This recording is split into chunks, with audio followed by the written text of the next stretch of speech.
Hey, what's going on, everybody? This is Tyrone back with Tech Life. And we also have AT&T reporting its third quarter earnings this week on October 23rd in the morning. T-Mobile goes in the afternoon.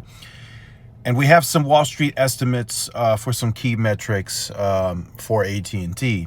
So on the postpaid side, you shouldn't expect anything out of the ordinary. They're estimated to come in at 400,000 ads, which is quite the normal now for AT&T on the postpaid side. And it's very interesting, right? A lot of people are saying, well, AT&T's midband isn't as built out.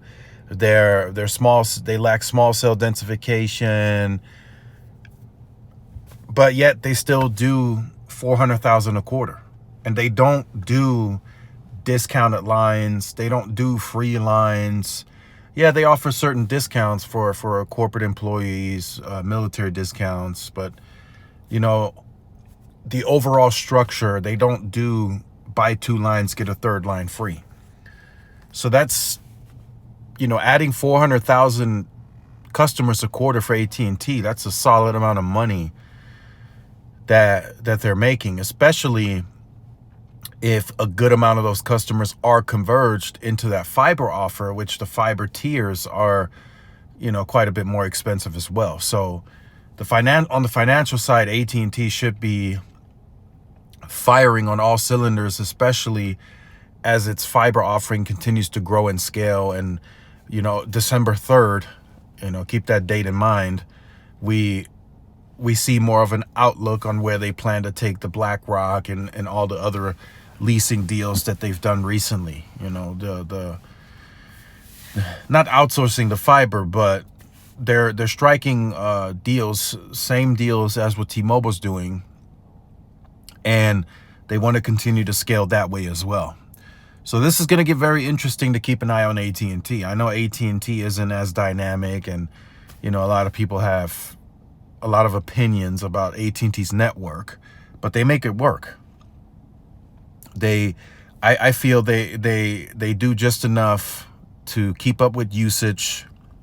And they analyze and look at certain markets and say, okay, this is our fiber market where we have high fiber penetration. We have to get our wireless network up to par so we can sell the converged offer. We want wireless and fiber.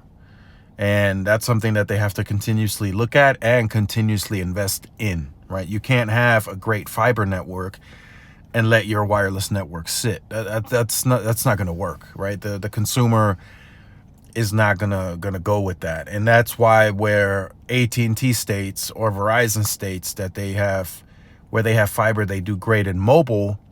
T-Mobile says we do better in mobile than where these players have fiber, right? So you gotta really have, it's gotta be a seamless experience. And I know that's crazy to say, and for the average consumer, it's, some people say the average consumer is not hard to please, right? But 2017, 2018, 2016 in El Paso, AT&T was just that bad on the wireless side. Like, there was absolutely nothing moving, no investment going into the network. They weren't adding new sites. They weren't adding any C-RAN. I mean, it was just very bad at that time.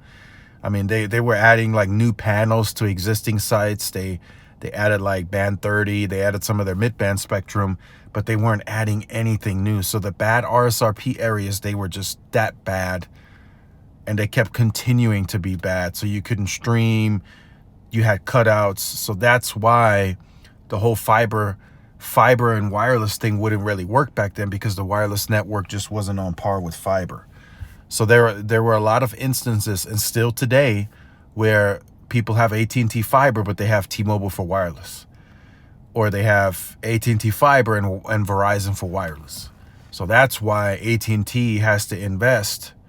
They have to invest big. They have to densify. They have to add C-RAN. They got to get all that mid-band out, and then they have to aggressively target those customers again. Like, hey, you have our wireless. You have our fiber.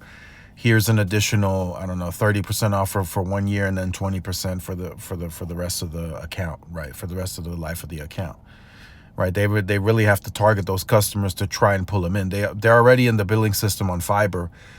Start converging them into wireless. The wireless network is now better, so they have to try to make it more, be more aggressive. So they have a few more things to do in my market, and I'm sure other markets where they have fiber, they also have to densify further. It just wasn't a big deal for them because of the media purchases, the M&A, where they went big, like 60, 80, 90 billion.